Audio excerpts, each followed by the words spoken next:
आपल्याला माहित आहे का, विमानाचा ब्लॅक बॉक्स कधीच जळत नाही.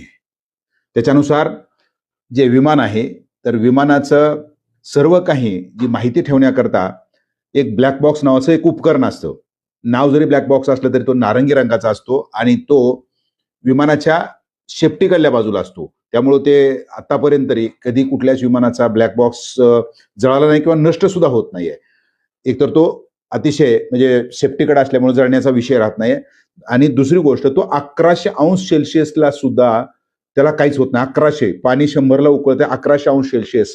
कारण का तो तो टायटॅनियम नावाच्या धातूपासून बनलेला असतो. तर याच्यामध्ये नेमकं असतं काय, विमानाची तांत्रिक माहिती आणि जे वैमानिक आहे त्याचे जे असणारं संभाषण याच्यामध्ये रेकॉर्ड केलं जातं. त्याला एफडीआर म्हटलं जातं आणि सीव्हीआर म्हणजे त्याचा जो असेल हाय डेटा रेकॉर्डेड आहे ते.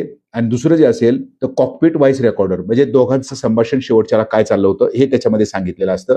त्याच्यामध्ये आपलं उंची किती आहे, त्याची दिशा काय आहे, वाऱ्याची दिशा कशी असेल, फ्यूल काय आहे, त्या सर्व माहिती याच्यामध्ये रेकॉर्ड केल्या असतात. महत्वाचं आहे की काही केलं तरी हा जो ब्लॅक बॉक्स असेल तो नष्ट होत नाहीये.